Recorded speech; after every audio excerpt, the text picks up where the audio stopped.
सभी को नमस्कार। आपने सुना होगा असतो मा सद्गमय, अर्थात मुझे असत्य से सत्य की ओर ले चलो। आज मैं आपको इसी के बारे में मेरी अंतर्दृष्टि बताऊंगा। यह प्रार्थना बृहदारण्यक उपनिषद से है। यह एक प्रार्थना का छोटा सा हिस्सा है, लेकिन यह इतना गहन और विशाल है कि मानव चेतना द्वारा सत्य की खोज को स्पष्ट और गहराई से परिभाषित करता है।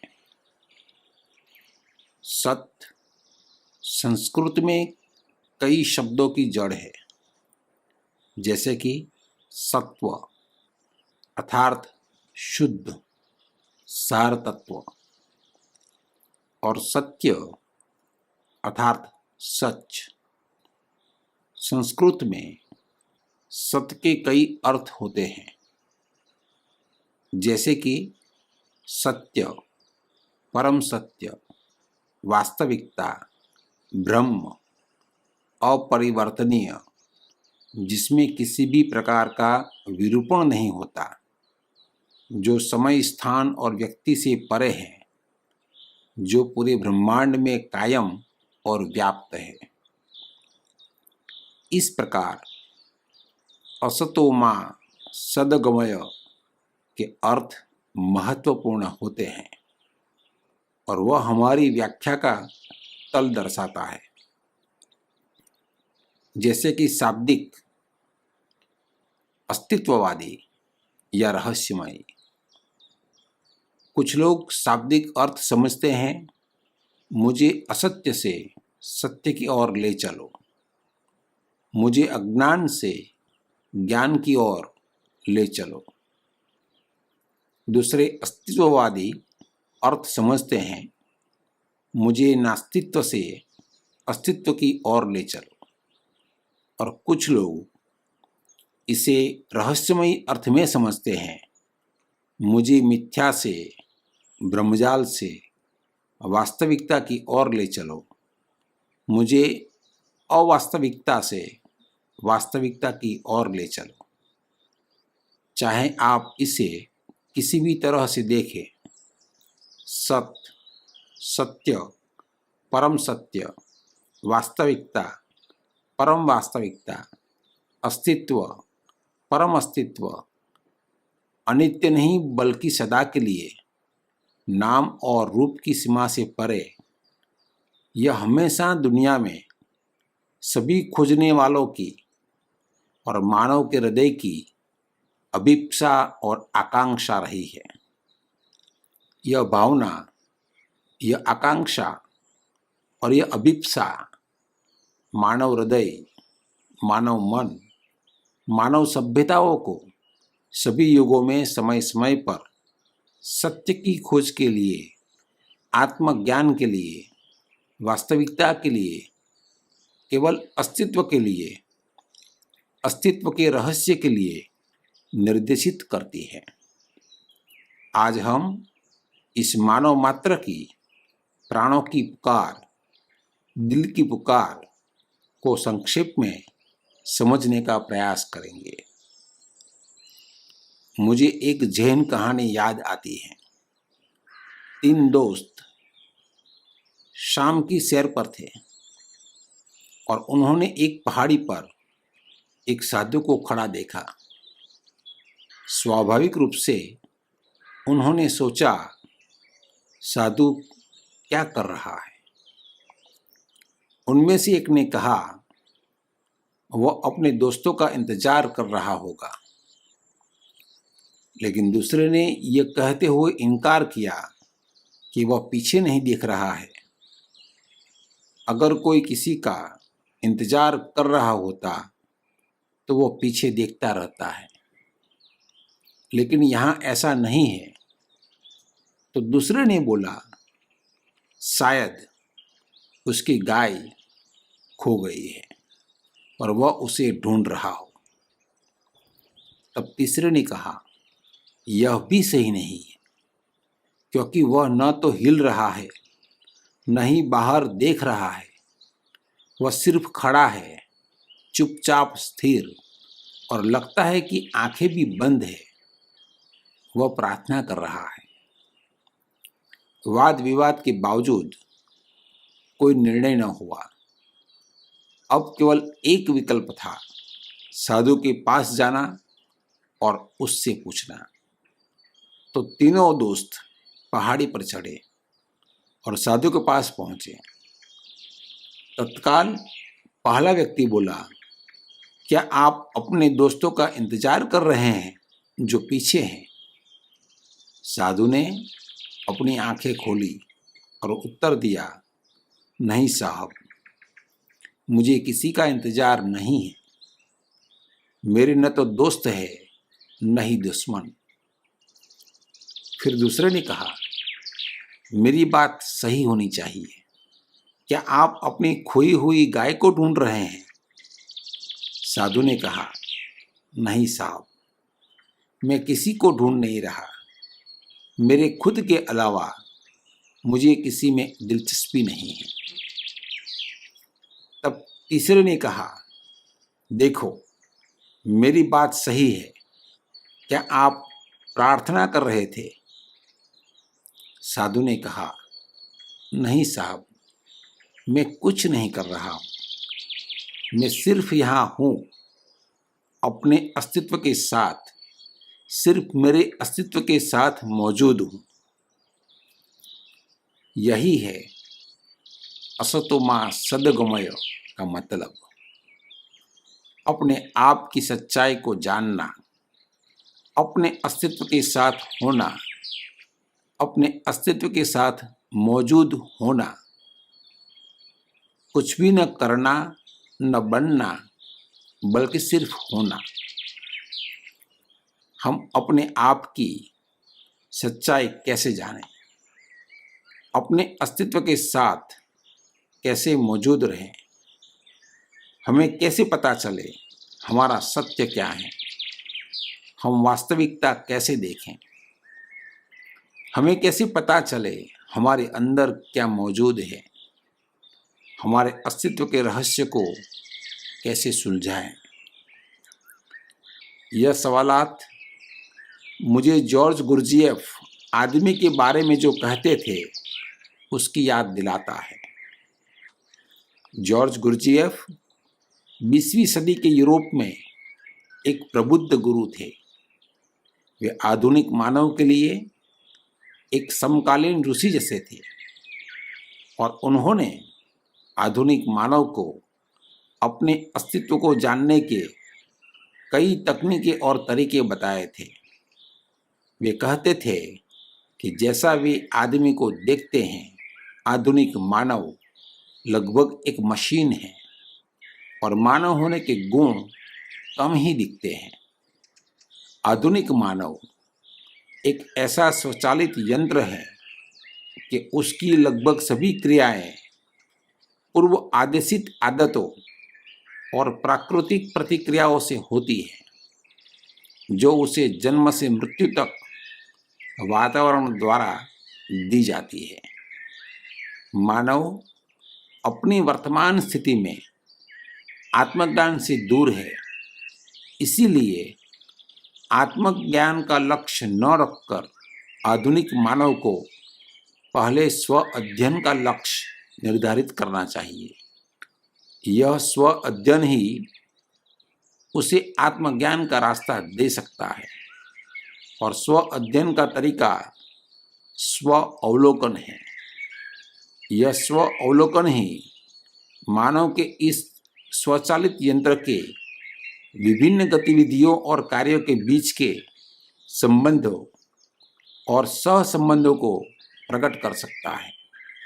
स्व अवलोकन के माध्यम से ही मानव समझने में सक्षम होगा कि उसमें सब कुछ कैसे और क्यों होता है। वे हर प्रवृत्ति को अलग ढंग से करने के पक्षधर थे। चाहे वो आपका भोजन हो, नींद हो, व्यायाम हो, या फिर आपके विचार हो, या फिर आपकी भावनाएं और मनोदशाएं हो, या फिर आपकी दिनचर्या हो। उन्होंने कहा, इन्हें परिवर्तन के साथ करने की कोशिश करें, परिणाम देखें और अपने दर्शक को पहचानें। उदाहरण के लिए, आप अपना भोजन के साथ उपवास, अंतरालित उपवास, संयमित आहार, अधिक खाना, कम खाना आदि करने का प्रयास कर सकते हैं और देख सकते हैं कि शरीर और मन पर कैसे परिणाम आते हैं। आप श्वास को अलग अलग ढंग से लेने का प्रयोग कर सकते हैं। श्वास निकालने पर जोर देना, धीरे श्वास लेना, गहरा श्वास लेना, तेज श्वास लेना, विभिन्न प्राणायाम या विपश्यना या आनापानसति का अलग अलग प्रयोग कर सकते हैं, चाहे चंद मिनट के लिए हो या पाँच घंटे या आधे घंटे के लिए हो। देखिए कि शरीर और मन पर कैसे परिणाम होते हैं। आप विचारों के साथ भी ऐसे प्रयोग कर सकते हैं, जैसे कि आप हर विचार को जोर जोर से बोलकर करें। चुप्पी, मौन रखकर विचार को देखें, या फिर एक विचार को इतना घुमाएं कि आपका मन उससे उब जाए, या फिर आप विचारों की प्रवाह को छोटे छोटे अंतरालों पर वापस देखने का प्रयास कर सकते हैं। आप ऐसे ही अपनी भावनाओं और मनोदशाओं के साथ भी कर सकते हैं। निश्चित किए गए समय के लिए बोध के साथ चयन करके आप क्रोधी हो सकते हैं, प्यार जतला सकते हैं, बहुत खुश या निराश हो सकते हैं, हंसमुख या उदास, हंसोड़ या गंभीर होकर खुद का अवलोकन करें। इन सबको परिवर्तन के साथ बदलाव के प्रयोग करें, अवलोकन करें और परिणाम देखें। आपको स्व अवलोकन तक पहुंचना आसान होगा। ये पहलू मैंने ध्यान सरल और आसान है के शीर्षक पर एक संक्षिप्त श्रृंखला में विस्तार से समझाए हैं। विभिन्न धार्मिक और आध्यात्मिक अभ्यासों में ध्यान के कई तकनीक हैं।